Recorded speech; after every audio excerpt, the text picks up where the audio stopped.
noite, meus irmãos da nossa querida ACEB. Estamos mais uma vez no ar em nossa fanpage.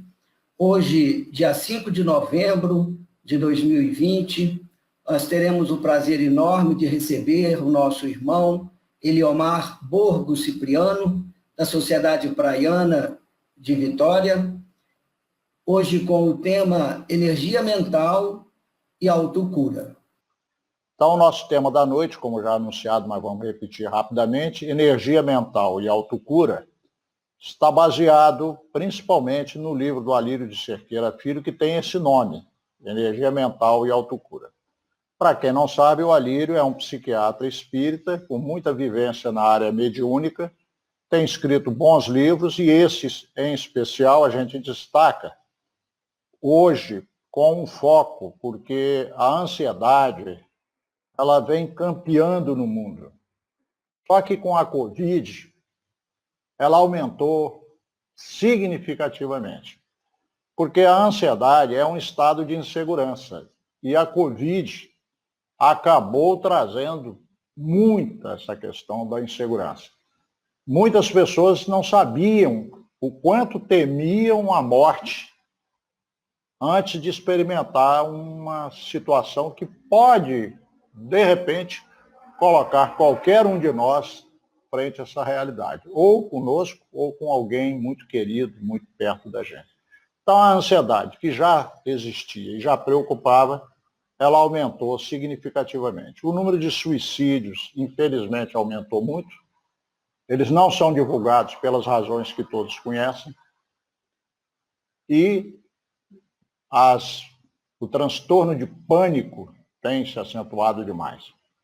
Então, só para dar uma ideia, né, vocês estão vendo a ilustração, o que seria uma pessoa com ansiedade? Olha como a mente de uma pessoa ansiosa fica. Uma mente muito inquieta. Né? Uma outra maneira de mostrar a mesma mente, olha quantas coisas ao mesmo tempo passando pela cabeça de uma pessoa. Chama-se também isso de mente acelerada. Mas, afinal, o que é a ansiedade? Ela tem várias definições. Eu vou colocar apenas uma muito breve, muito rápida, que eu gosto muito, que é medo de não sei o quê. Quando nós estamos com ansiedade acima de um certo grau, nós ficamos com uma sensação de ameaça, como se ela viesse, mas a gente não sabe exatamente de onde. Não é? Então, medo de não sei o quê. Quais são os sintomas mais comuns da ansiedade? Na área psicológica, quer dizer, na área mental, como é que a gente registra isso? Mau humor, irritação, impaciência, estresse. O estresse tem levado a muitas dificuldades. A dificuldade de concentração, quando você está com ansiedade no nível muito alto, você tem essa dificuldade de concentrar. Pode levar, não todos, mas algumas pessoas, ao isolamento. Pode gerar um sentimento de muita angústia, de pressão no peito, a pessoa sente realmente como se o peito, né, tivesse apertado. Né? E um tipo de depressão que os especialistas falam que está ligado à ansiedade. Há que se diferenciar. Você tem, às vezes, a depressão como doença primária que pode apresentar, dentre outras situações, um quadro de ansiedade também. Você tem o inverso. Você tem, às vezes, a ansiedade como o sintoma primário, que, dentre tantas coisas, pode apresentar alguns episódios de depressão. Mas vamos focar as coisas mais na ansiedade, que está muito comum nos nossos dias. Tá? Lógico que muitos desbordando na depressão e nesses quadros terríveis, né, lamentáveis de suicídio. No campo dos sintomas físicos, que é aquilo que você sente no corpo, principalmente taquicardia, né? O coração bate muito aceleradamente, respiração curta, a pessoa, né, ela fica até ofegante, porque a respiração curta, costuma sentir esse aperto no peito, que a gente já falou, não é? Muito frequente, a ponto da pessoa achar e suspeitar que está com algum problema cardíaco, mal-estar gástrico, é muito comum também, extremamente comum. Dores no corpo, algumas pessoas vão sentir mais dores no corpo, às vezes mais nas costas ou até no corpo todo. Esse sintoma de boca seca é também um dos sintomas. Tonturas, há muitos relatos.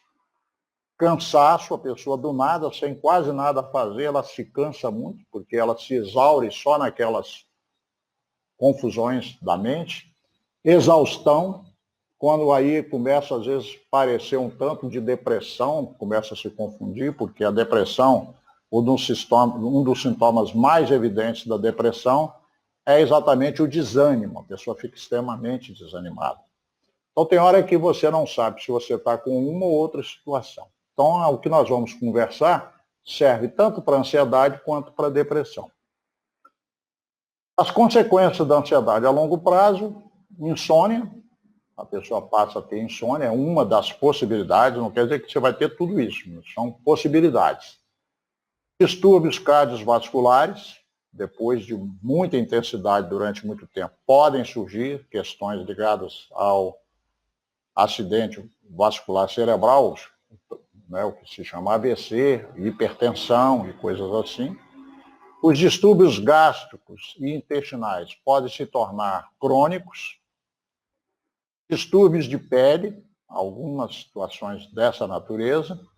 A fibromialgia, que é quando a pessoa sente dor de forma generalizada, ela está muito presente nas questões de depressão e ansiedade, e etc. Nesse etc. tem várias outras possibilidades.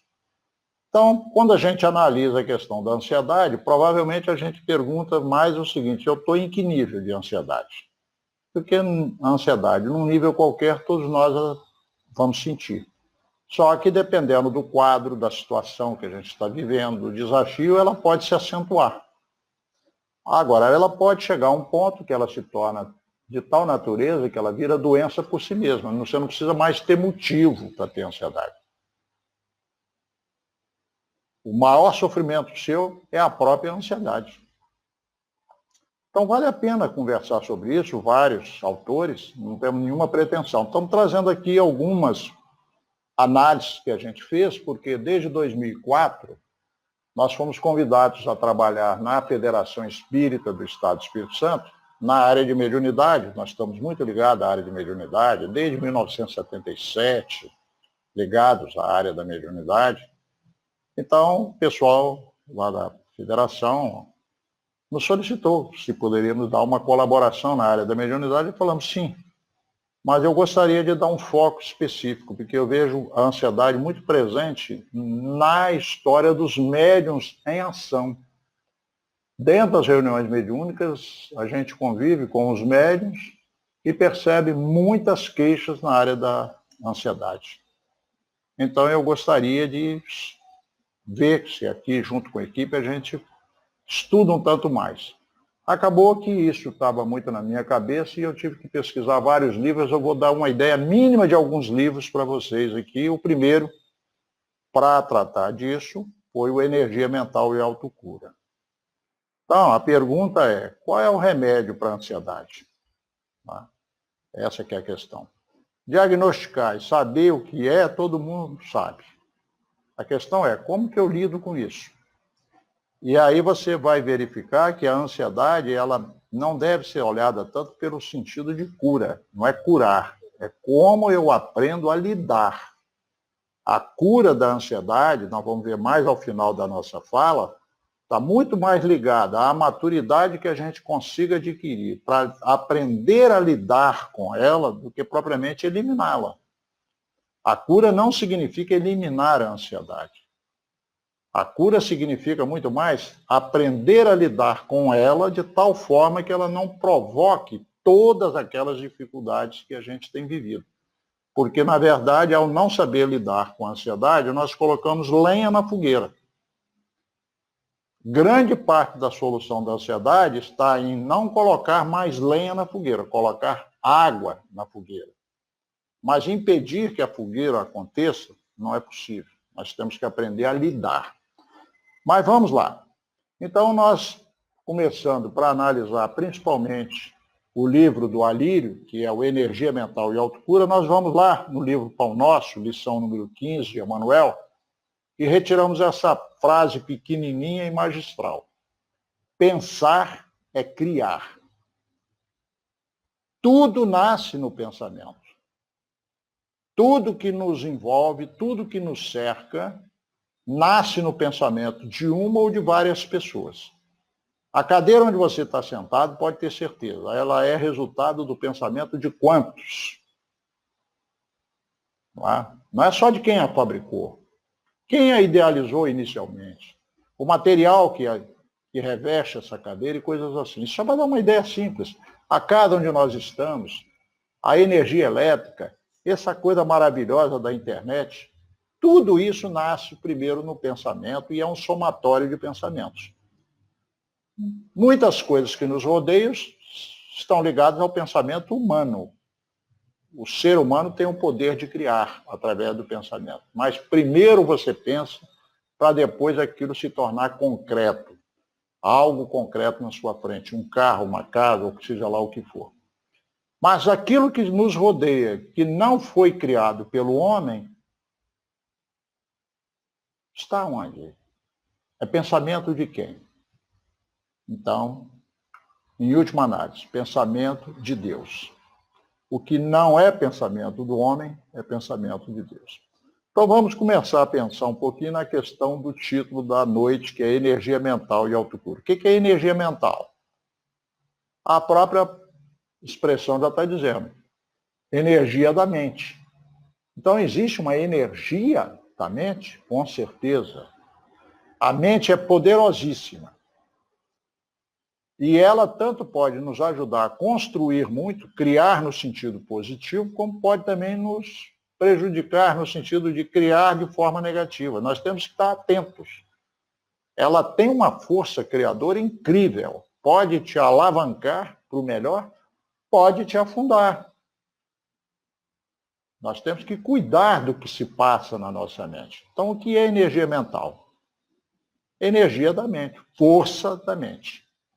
Como é que ela é construída? Ela começa no pensamento. Tudo nasce no pensamento. Alguém pode dizer assim, eu não acho que seja, porque tem hora que eu não penso nada e de repente sinto uma coisa esquisita. É porque você sente uma coisa esquisita, é que você tem que começar a pensar. Por que você sente essa coisa esquisita? Você acha que não pensou? Ou esse pensamento é automático?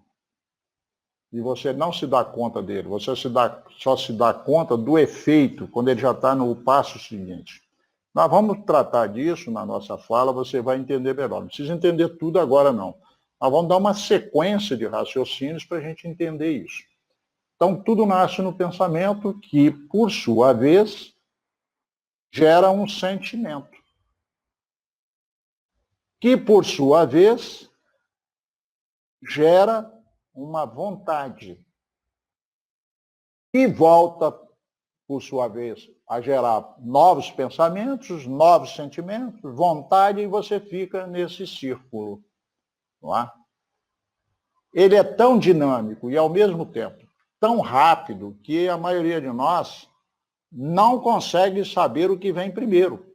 Tanto que até estudiosos fazem essa confusão. Mas o livro que estamos tomando por base, por isso que nós preferimos tomar por base um livro editado de alguém que tem autoridade na área, para não parecer, o Eliomar está inventando. Não. Estou tomando por base um livro que, por sua vez, é baseado na PNL, né? Programação Neurolinguística. Esses estudiosos chegaram à conclusão que muitas vezes a gente acha que a coisa começa no sentimento porque nós não sabemos o pensamento que está por trás, porque ele é automático. Mas vamos conversar isso logo em seguida e a gente vai entender melhor. Então, tudo isso, pensamento que gera sentimento, que gera vontade, que gera pensamento, que gera sentimento, que gera vontade, né? Isso vai resultar na energia mental, que pode ser positiva, vai nos jogar para cima, pode resultar numa energia mental negativa, que vai nos trazer ansiedade, depressão, coisas do tipo. Então, esse é o modelo para a gente começar a conversar. Então, vamos à frente. A primeira coisa para a gente começar a entender o que é esse pensamento automático porque fica essa resistência da gente achar que não é tudo. Né? Eu não pensei nada, quando vi já tinha feito, eu não pensei nada, de repente veio um negócio na minha cabeça, eu já senti uma tonteira. Por quê? Porque o pensamento é automático. Então vamos por partes. A palavra veste o pensamento. Isso é importante. Nós estamos no ano de 2020, na Terra não existe nenhuma criatura que esteja no nível ainda primário da evolução. Todos nós já andamos razoavelmente. Uma das conquistas evidentes desse crescimento está no uso do pensamento. Se nós pegarmos o homem primitivo, ele se expressava através de grunhidos. Aos poucos ele vai elaborando um código, vai elaborando, até chegar nessa coisa rica, que é uma língua, como a portuguesa, por exemplo, que tem expressões incríveis para expressar sentimentos que algumas línguas nem têm. Temos línguas mais pobres, línguas mais ricas, mas todas elas já revelam que o ser humano, por já dominar a linguagem para expressar seu pensamento, ele já fez uma razoável evolução, pelo menos no campo intelectual. Talvez não no moral. Então a palavra veste o pensamento. Para não deixar dúvida, observem que nós pensamos sempre através de palavras. Vou dar um exemplo rápido. Vamos fazer uma coisa simples. Imagine que você está aí sentado e pensa assim, amanhã eu vou fazer algo.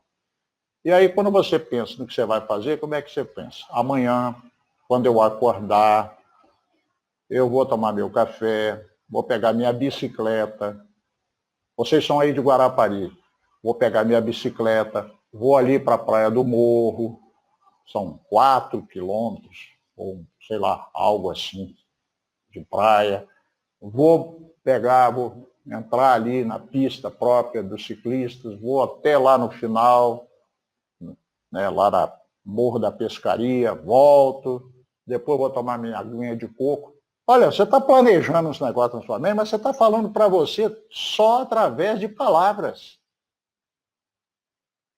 Então a palavra tem um poder incrível, porque se ela veste o pensamento, nós temos que ter muito cuidado com a palavra. Porque se você fala, eu estou triste, eu estou triste, eu estou triste, o que você está evocando?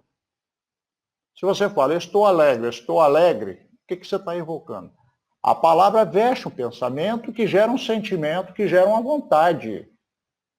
Lembra do esquema anterior. A palavra, vou repetir, gera um pensamento, que gera um sentimento, que gera uma vontade, que novamente gera outro pensamento e é aquilo que nós já falamos. Mas então, observa, temos que tomar muito cuidado com o que a gente pensa. E temos que ter muito cuidado com o que a gente fala, com as palavras que estão à nossa volta o tempo todo, porque elas evocam pensamentos, sentimentos e vontade. Alguém pode dizer assim, mas tem hora que eu não sinto vontade de fazer nada. Gente, vontade de não fazer nada é vontade. Você está sentindo vontade de não fazer nada, mas é vontade. Nós nos confundimos, inclusive, com as palavras. Por isso que a gente se engana tanto. Não é? Há um diálogo interno que nós representamos logo no início com aquela mente toda cheia de coisa, que é uma verdadeira falação mental. A mente turbilhonada. Esse estado é um estado próprio de quem está num nível mais alto de ansiedade. É exatamente isso, a mente muito turbilhonada. Há uma verdadeira falação mental. Se você senta numa poltrona, num lugar e consegue olhar sua mente um pouquinho, você vê que ela está assim. É uma falação mental. E outra coisa que a gente queria chamar a atenção é que a gente costuma dizer assim, que a gente agiu sem pensar. Olha, quando eu vi já tinha feito, quando eu vi já tinha falado. Isso não existe. Não existe agir sem pensar. Existe uma coisa chamada pensamento automático. Existe o agir sem refletir. O pensamento é tão automático que algo que acontece à nossa volta, um estímulo qualquer, provoca esse pensamento e provoca logo uma reação. Então, nós tomamos conhecimento mais da gente mesmo, dada a nossa invigilância, somos tão invigilantes, que nós só percebemos quando a gente já fez. Aí, meu Deus, desculpa, quando eu vi, já fiz. Mas isso é o quê? Falta de vigilância, porque são pensamentos automáticos que estão no comando. Do tipo, não levo desaforo para casa. Comigo é assim, bateu, levou. Se alguém lhe dá um esbarrão acidental na rua, está sujeito a você dar um soco na pessoa antes de refletir. Por quê? É o pensamento automático que está associado a quê? Que é importante. A crenças. Crença é um pensamento automático que a gente não se dá conta. Ele foi internalizado de tal maneira na nossa mente que a gente não se dá conta. Então, essa crença, que é um pensamento automático, ela pode ser negativa ou positiva. Quando você tem uma crença positiva, ótimo, graças a Deus, ela vai te ajudar. Mas se ela for uma crença negativa, ela pode te bitolar. Ela pode criar um obstáculo dificílimo de vencer, a não ser que você traga essa crença para o nível consciente, tome consciência dela e trabalhe isso, não é? De forma que você faça, né, uma ressignificação dessa crença. Mas vamos lá. Então, o que é crença? A crença positiva, a gente não precisa se preocupar muito com ela. O problema é a crença negativa. Crença que não é no sentido de religião. Crença é no sentido, aquilo que eu acredito. Se você acredita, porque alguém te ensinou, que se você comer um pedaço de abacaxi e tomar um copo de leite, você vai morrer, se você fizer isso, você pode até não morrer, mas vai passar muito mal. Por quê? Porque você internalizou e você acredita naquilo. E alguém pode ter colocado essa crença na sua cabeça. Seu pai, sua mãe, uma avó, um tio, sei lá quem. A própria sociedade, amigos e coisa do tipo. Então, nós temos muitas crenças negativas. Vamos só raciocinar mais um pouquinho no poder das crenças negativas. Um exemplo rápido aqui, por causa do tempo. A pulga, não é? Que está aí representada à sua direita da tela, ela tem o quê? Ela tem um mecanismo muito automático. É da natureza da pulga pular. Ela não fica parada, ela pula. Se você colocar uma pulga dentro de um copo aberto, ela vai pular até sair do copo. Mas se você for lá e colocar uma tampa em cima, essa pulga vai bater na tampa e voltar. Ela bate e volta, vai fazendo isso N vezes. Até uma hora que ela cria um condicionamento, ela não bate mais na tampa. Porque dói, porque incomoda, cria uma situação. Então, o que ela faz? Ela começa a pular e antes de chegar na tampa, ela volta. Ela não bate mais na tampa. Ela volta. A partir daí, se você tirar essa tampa, essa pulga nunca mais sai desse copo. Ela só pula até aquela altura e volta, porque ela está sempre achando que a tampa continua. A tampa já não existe mais, mas ela continua achando que ainda existe. Só se você for psiquiatra de pulga e conseguir mostrar para ela que aquela tampa não existe. E é muitas vezes isso que é preciso fazer. Preciso mostrar que não existe mais aquela tampa. Tá? Quantas tampas nós temos na nossa mente? Quantas crenças equivocadas, e às vezes terríveis, do tipo, eu não presto, eu não valho nada, eu não tenho competência, eu não mereço ser feliz. Quantas crenças nós podemos ter que estão tramando contra nosso desempenho, o melhor de nós? E isso não é karma. Você não é obrigado a nascer e desencarnar nesse sofrimento todo. Você pode, a qualquer momento, rever essas situações, melhorar isso e ter uma qualidade de vida melhor. Vamos a mais um exemplo rápido para ver o quanto que a crença negativa pode atrapalhar a vida da gente. Veja o caso do elefante que está aí à sua esquerda agora. Esse elefante está na fase adulta. Ele está amarrado por uma corda e preso a uma estaca. E ele não tem a menor noção que se ele der um simples safanão ali, dá uma puxada forte, ele arranca aquela estaca, derruba o circo inteiro e joga todo mundo para fora do circo. Uma correria maluca. Mas ele não sabe disso. Por quê? Porque o domador fez o quê? Quando ele era pequenininho, amarrou esse elefante com a perninha fininha que ele tinha na época, nessa mesma estaca com essa mesma corda. Só que ele era pequenininho, ele tentou sair e não conseguiu. Foi tentando, até desistir. Quando ele desistiu, ele criou um condicionamento. Eu não posso. Agora ele é adulto e está lá, amarrado por uma cordinha insignificante, uma estaca insignificante. É o poder da crença. Não vamos abusar da sua inteligência. Você já entendeu onde a gente quer chegar. Então, como que a gente pode lidar com essa energia mental de forma que, ao invés dela criar dificuldades para nós, ela crie soluções, crie possibilidades de crescimento? Precisamos entender que a energia mental, que nós agora já sabemos o que é, pensamento que gera sentimento, que gera vontade, seja de que seja a vontade que seja, que vai daquele círculo. Então, a energia mental, eu estou sendo repetitivo porque as ideias vão sendo apresentadas rapidamente, a pessoa ainda fica assim, meu Deus, estou aqui meio perdido. Então, a gente lembra um pouquinho.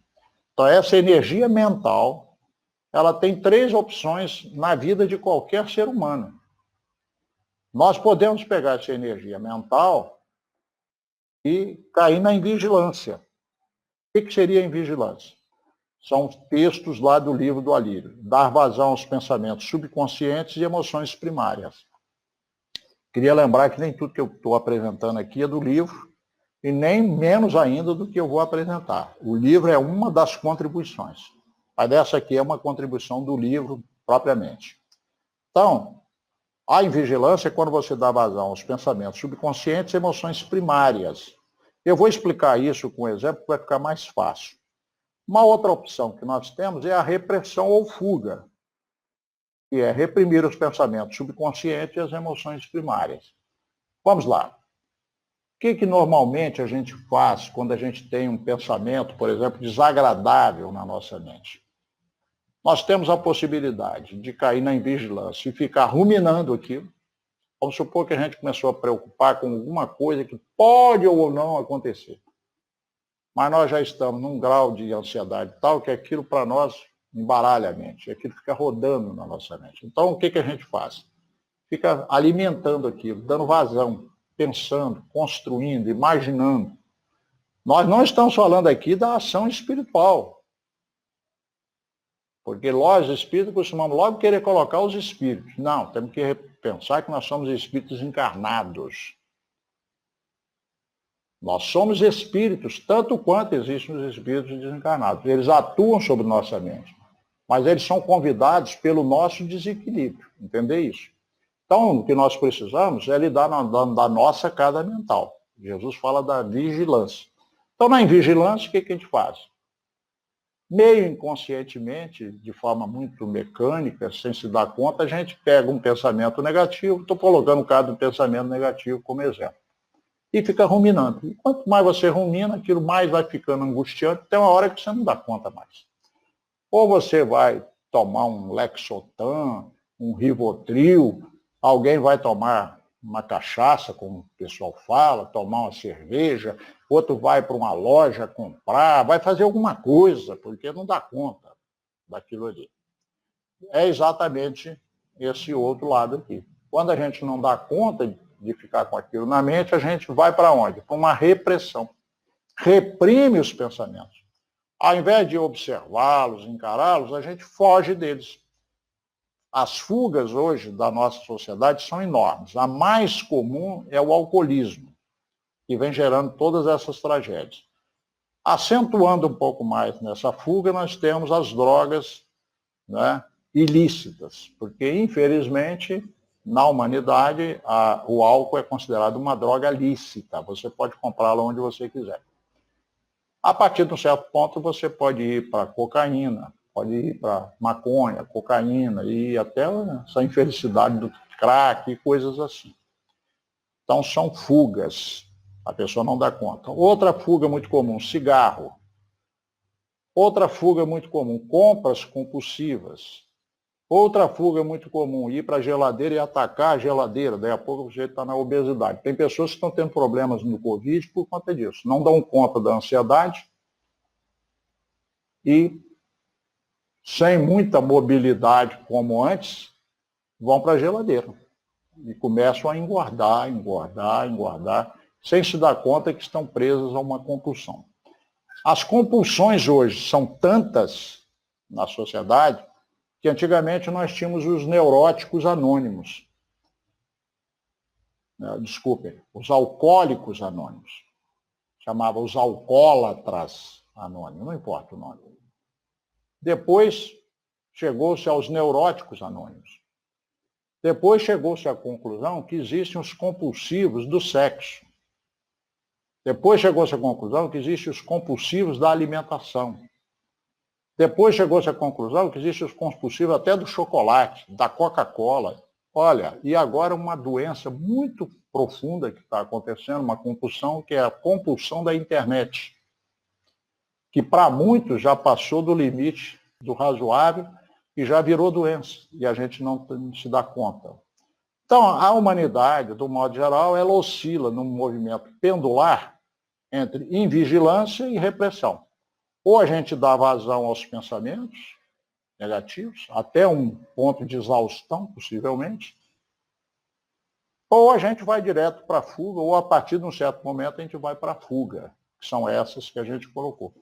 Nenhuma das duas resolve o problema, nem da ansiedade, nem da depressão, nem de coisa alguma.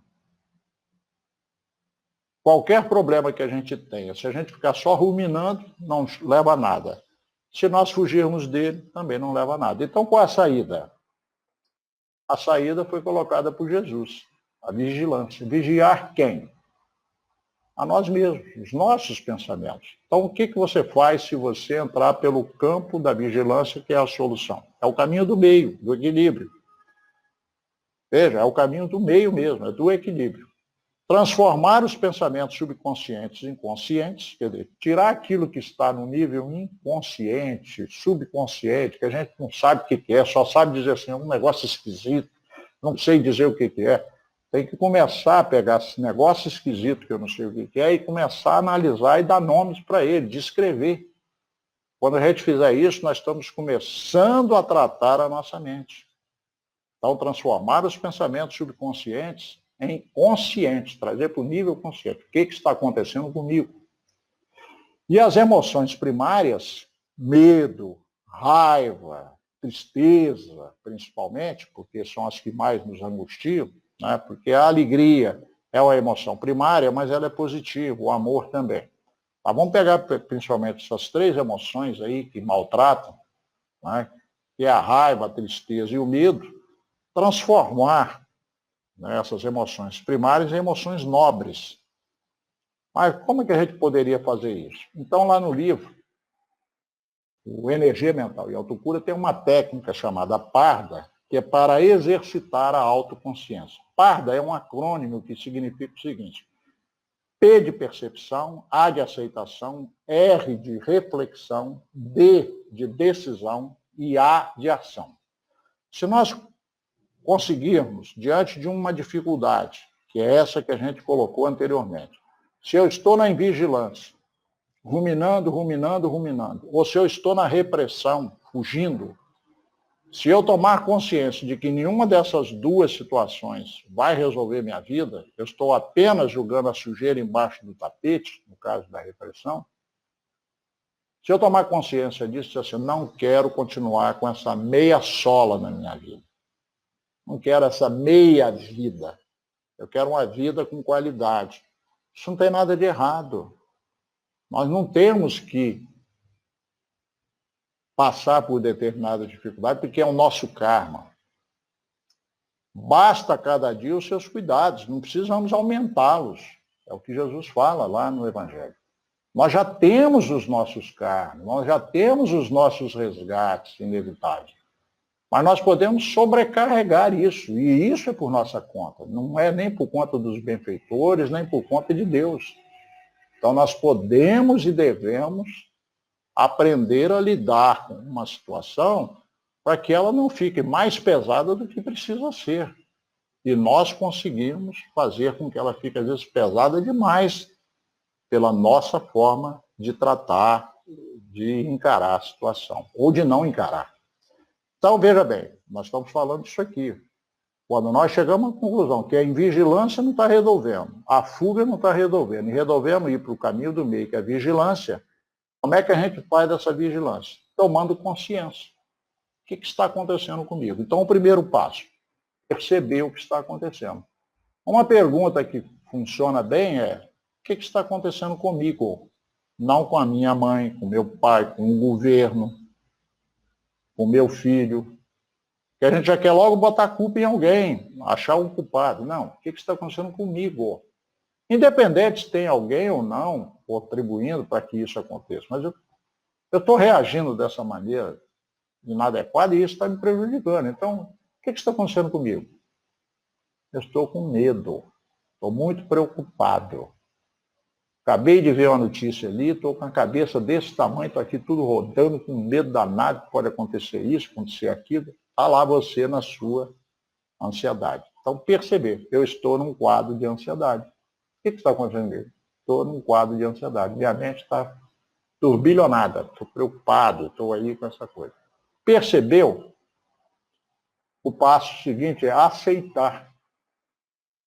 E aí é que vem a dificuldade. Aceitar, primeiro, que nós temos a dificuldade, porque nós costumamos não aceitar. Eu não podia ser assim também, por quê? Porque minha mãe, meu pai, porque o governo, porque isso. Não adianta. Essas situações, elas não resolvem. Todo problema, seja ele de que natureza for, ele só pode começar a ser resolvido, e pode ser problema até profissional, quando você toma consciência dele, o analisa da forma mais racional possível, tirando tanto quanto possível aquelas emoções de já querer xingar, de botar culpado, de reclamar, de coisas do tipo. Isso, enquanto a gente estiver assim, o problema continua esperando que a gente se acalme, que a gente crie um mínimo de bom senso. Então, quando a gente percebe e aceita o problema, aí nós criamos condições no nosso cérebro, na nossa mente, para um terceiro passo importante, reflexão. Então você não vai mais agir de forma automática, porque é um circuito, é uma trilha. Sempre que bate o problema, você vai sempre por aquela trilha. Agora não, você vai começar a tomar consciência. O que está acontecendo comigo? É aquele velho problema de sempre. Toda vez que toca nesse assunto, eu começo a ruminar esse monte de coisa. Ok. Percebeu? Aceita que tenha dificuldade. Porque, por que eu tenho isso? Mas também isso não resolve. Eu tenho essa dificuldade. Agora vem a reflexão. O que eu faço com isso? Se eu perceber e aceitar e parar de achar culpados, ou de me desculpar, ou de culpar alguém, ou parar com essas coisas que não resolvem, se eu perceber e aceitar a situação que está acontecendo, eu crio possibilidades, janelas de reflexão. O que eu posso fazer diante disso? E aí vai acontecer uma coisa curiosa, que nós vamos perceber que aqueles problemas que sempre foram insolúveis, eles têm saídas e mais de uma. Mas nós nunca criamos essa possibilidade na nossa mente. A sabedoria popular diz assim, conte até 10. Por quê? Porque se você não contar até 10, você vai agir por impulso. Mas quando você conta até 10, você dá tempo para o seu cérebro, para a sua mente, tomar consciência, de uma forma ou outra aceitar aquilo e refletir. O que eu faço agora? Você não age mais por impulso. Isso vai gradativamente trazendo uma outra possibilidade na vida da gente. Coisas que até então pareciam insolúveis, sem possibilidades. Um beco sem saída que agora já não é mais. Perceber, aceitar e refletir. O que eu faço diante disso? Agora, depois que você chega à conclusão do que você deve fazer, você tem que decidir. Eu vou fazer ou não vou fazer? Vamos supor que a gente tem uma situação que a gente chega na reflexão e diz assim, então eu estou precisando consultar um médico, ou um psiquiatra, ou um psicólogo, ou precisava esse problema aqui mais específico aqui, eu tenho que consultar um advogado para ver qual é a melhor orientação, ou um contador, ou sei lá, não sei o que você vai decidir, não sei do que se trata, são 1000 possibilidades. Mas seja o que for que está atormentando, o caminho é sempre o mesmo, perceber, aceitar que aquilo esteja acontecendo e refletir. Então eu acho que eu devo ir ao médico. É? Você precisa ir ao médico, então, para começar a encontrar a saída disso aí? Sim. Então, a decisão. Você vai ou não vai no médico? Decisão. E ação. Pega o telefone e marca uma consulta. Não, semana que vem eu ligo. Aí na outra semana, na semana que vem eu ligo. Então, essa é a questão. Por que que o Parda é tão poderoso e por que que o Parda pode ajudar tanto? E por que que o Parda, às vezes, a pessoa diz que não resolveu? É porque algum desses passos aqui está agarrado. Nós estamos agarrados nele. Não tem problema a gente agarrar. Temos que aceitar a nossa limitação e buscar uma solução. Pode ser que você chegue à conclusão seguinte: eu sozinho não dou conta, preciso de um profissional para me ajudar a fazer isso. Você chegou a essa conclusão? É uma reflexão. Decide e age, procure. E não fique eternamente adiando. Amanhã eu vou, o ano que vem. Aquelas histórias que a gente conhece do sujeito que na virada do ano faz um Parda, conclui que deve ir para a academia, mas é sempre na semana que vem, sempre na semana que vem. Quando chega no final do outro ano, roda o Parda, começa tudo de novo. O Stephen Hayes é um psicólogo americano que nós o conhecemos a partir dessa reportagem da Veja de 2006, 14 anos atrás. A entrevista dele era interessantíssima, ela tinha como título Não Fuja da Dor. Se vocês quiserem, depois peguem no Google, bota apenas isso, Stephen Hayes, Veja de 1º de março de 2006, ou então bota lá, Não Fuja da Dor, você vai pegar a entrevista inteira. É uma aula de sabedoria de um psicólogo materialista. Imagina se ele não fosse. Ele diz assim, a partir de uma pergunta que eu recortei, porque é uma páginas amarelas da Veja, com várias perguntas, eu recortei um mínimo para a gente trazer para vocês aqui. Numa certa altura, ele respondendo uma pergunta, ele diz assim: as artimanhas que usamos para não sentir dor nos desviam de nossos objetivos. E é por eles que vale a pena viver. Nosso trabalho é ir na direção oposta de nossos medos. Lembram? Isso bate com aquilo que nós vimos lá atrás, naquele esquema. Uma dor começa a nos atormentar, o que a gente faz? A gente foge. É o medo da dor que faz a gente fugir. Fugir como? Aquelas fugas que a gente já falou. Bebida, sexo desregrado, compras compulsivas e por aí vai. Tentamos conseguir, com muito cuidado, é o psicólogo falando, fazer o paciente explorar. Eu fiz questão de frisar, não só negritar, mas até sublinhar. Explorar a tristeza, a depressão e a ansiedade que ele sente para percebê-las e observá-las. Ele não conhece certamente o trabalho do Alírio lá, mas eles todos acabam falando a mesma coisa. Ele está dizendo o seguinte: se você tem uma tristeza, não é ruminando que você resolve, e não é fugindo para a bebida alcoólica que você vai resolver. Se você tem uma depressão, mesma coisa, não é ficar enrolado naqueles pensamentos depressivos e nem buscando fugas. Na ansiedade é a mesma coisa. A solução passa por perceber o que está acontecendo e observar. Aí a pessoa diz: Deus me livre, é muito difícil olhar a mente numa hora dessa, uma coisa que você não quer nem pensar. Pois é essa fuga que está fazendo com que o problema cresça cada vez mais e chegue até a um ponto de tragédia, muitas vezes. Se a pessoa buscasse uma solução, ou por uma autoajuda, ela própria lendo um livro bom, ela mesma encontra saídas. Ou se ela concluir que ela não está em condições de trabalhar sozinha, porque ela não está dando conta, e busca um profissional, Eu não vim aqui fazer propaganda de nenhum profissional. Nós temos que lembrar que Deus, na sua sabedoria, nos colocou nesse mundo com muitas possibilidades.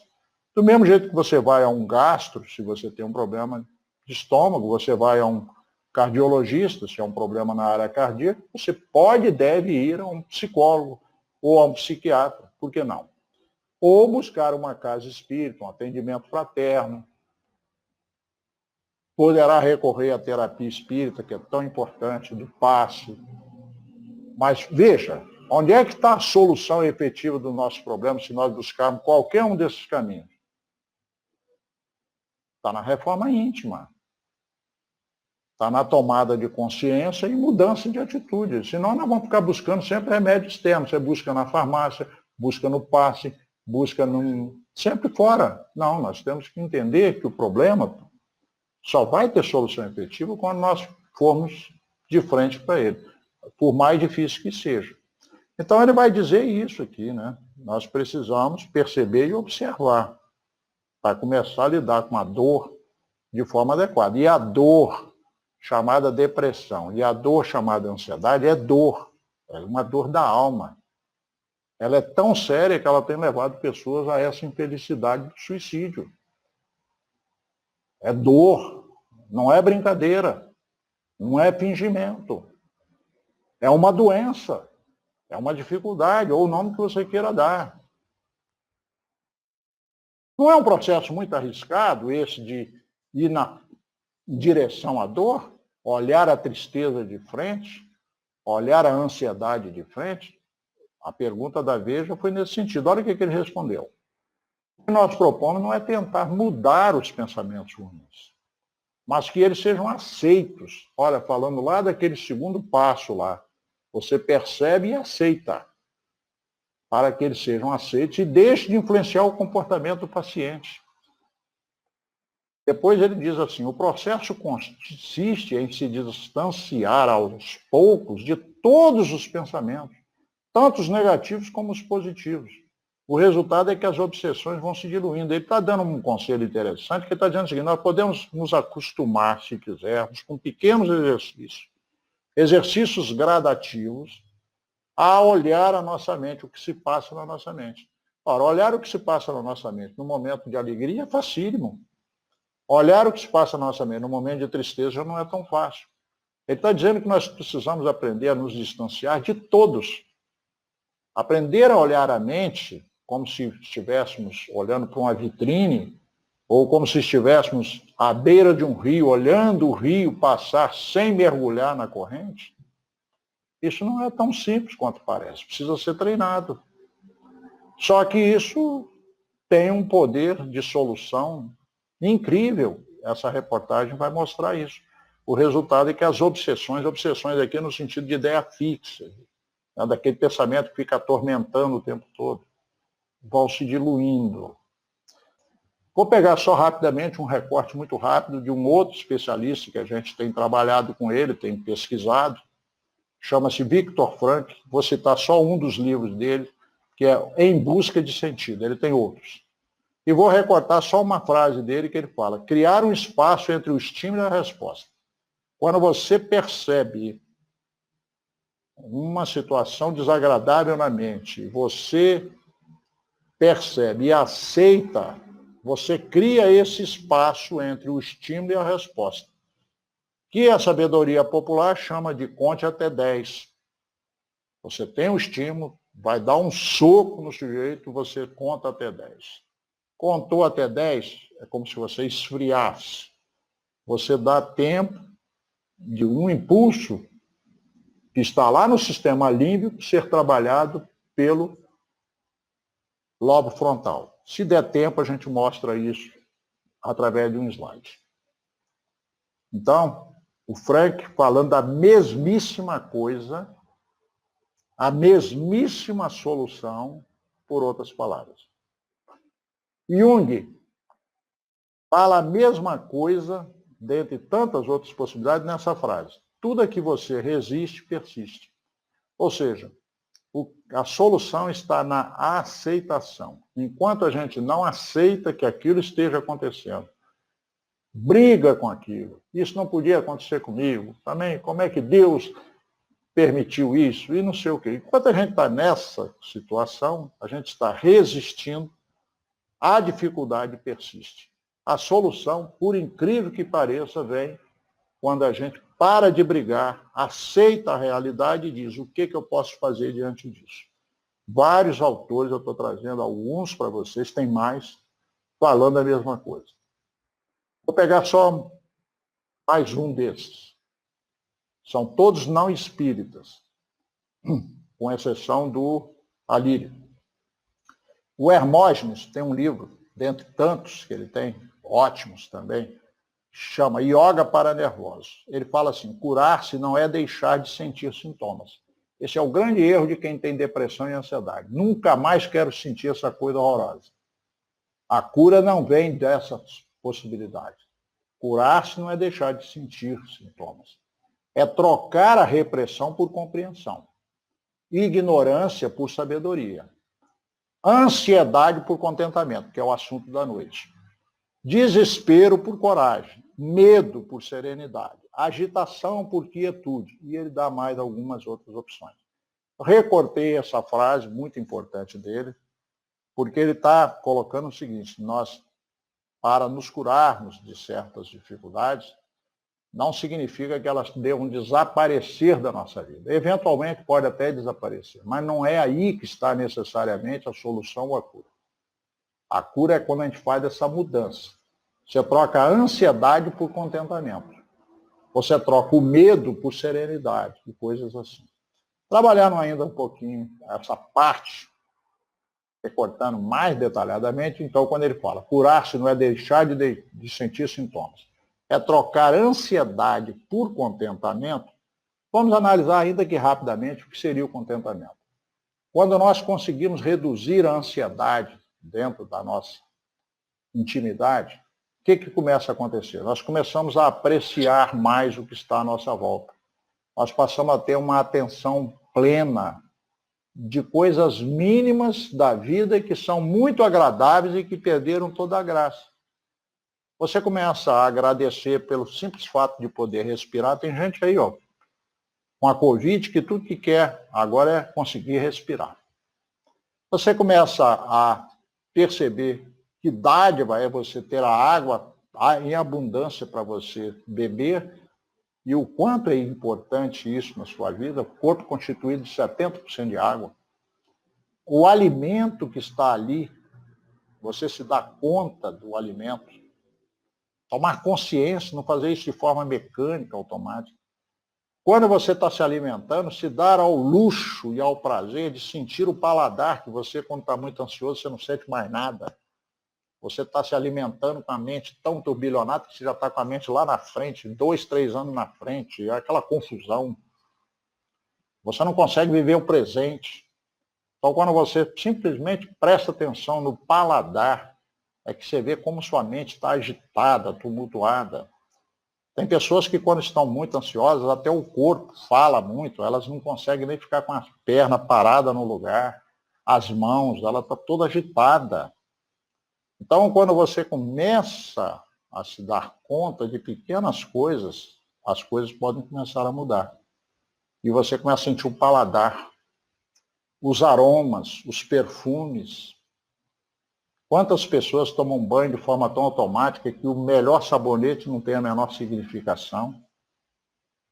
Música, como é importante a música, você poder ter um mínimo de tranquilidade interior, porque não é tanto questão de ter tempo ou não ter tempo. Você tem tempo para fazer um monte de coisas inadequadas, mas não tem tempo para se dedicar a uma música que realmente vai te elevar, que vai te enriquecer, vai mexer com sentimentos poderosos, calmantes.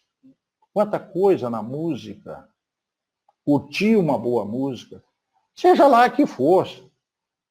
Aquela que é do seu agrado, que ninguém tem nada com isso. Se é rancheira, como a gente dizia antigamente, se é um samba, se é uma música do Mozart, cada um na sua. O importante é que tem o recurso e a gente pode curtir. curtir a natureza. Quem está aí em Guarapari me ouvindo, vocês têm uma natureza linda, nós estamos aqui em Vitória também, tem uma natureza maravilhosa, mas a gente está tão envolvido que a gente passa por coisas lindas, pega um pôr do sol lindo, maravilhoso e não presta atenção. Lugares diferentes que a gente vai, quanta coisa que a gente pode, né, envolver, enriquecer, mas a mente está tão turbilhonada que a gente não presta atenção. Uma criança brincando, um neto, então, que coisa maravilhosa. Né? Nós, então, que já chegamos nessa idade que a gente chegou, então, agora o neto, nossa, pode lamber a cara da gente, pode fazer o que quiser, está tudo ótimo. Né? Mas precisamos curtir. São pequenos momentos, mas são de uma riqueza enorme. Curtir pessoas. Né? A gente pode. E um etc. aí, em tantas coisas. Mas quando a gente começa a fazer isso, começa a surgir uma coisa poderosa na mente da gente. A gente começa a ser grato a Deus por tudo isso, grato à vida. A gratidão, ela muda as nossas referências. Quando nós paramos de pedir muito nas nossas preces e começamos a agradecer, nossa mente dá uma guinada de 180 graus, muitas vezes. Nossa vida muda de significação. Paramos de reclamar, de prestar atenção no que falta, começamos a observar mais o que temos. E agradecer é um ato de humildade importantíssimo. Muitas situações ligadas à ansiedade, à depressão, estão ligadas à não aceitação da vida como ela é, das pessoas como elas são, e muitas vezes de não aceitarmos a nós mesmos como somos. Um pequeno defeito físico, uma doença, uma coisa, e aquilo vira uma tragédia na nossa vida. Por isso que muitas vezes a gente acha que é karma e não é karma. O karma é você ter perdido a vista. O karma é você ter tido um problema qualquer de limitação orgânica. Pode até ser karma. Pode também não ser. Pode ser coisa dessa vida. Não tem nada a ver com vidas anteriores. Não tem consequência nenhuma de vidas anteriores. Agora, o que nós fazemos com isso? Isso pode se tornar uma tragédia. Vai depender da nossa condição mental. Isso é por nossa conta. Numa outra oportunidade, nós poderemos abordar esse mesmo assunto num enfoque que é tratado no livro da prece do Palhano, para que nós possamos tratar isso dentro de um ângulo que ele chama de meditação espírita. É uma outra alternativa a todas essas que nós colocamos nessa noite. Que Deus nos abençoe, nos ampare, né? Que tenhamos uma boa semana e que essas informações que trouxemos para vocês, que é fruto de pesquisas que a gente fez ao longo do tempo, testamos em nós mesmos, testamos junto a médiuns, porque nós lidamos com os médiuns nesses anos todos. Temos certeza. Se nós conseguirmos pegar um pouco que seja dessas ideias e aplicá-las, nós vamos ver uma grande mudança na nossa vida. Numa outra oportunidade, se Deus quiser, a gente poderá abordar o método que o Palhano coloca no livro dele. Uma boa noite para todos. Meus queridos amigos, se aproxima agora, então, a hora de nós elevarmos o nosso pensamento a Deus através do passe à distância. O nosso irmão Ironil e sua esposa Sônia conduzirão todos nós que estamos aqui online na reflexão da prece.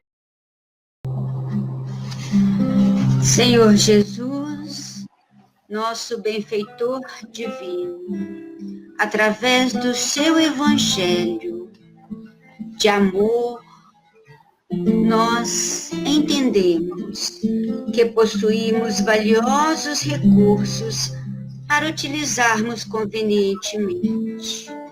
Mas, para isso, necessitamos canalizar as nossas energias para o bem, cultivar ideias positivas, mudando as nossas faixas vibratórias.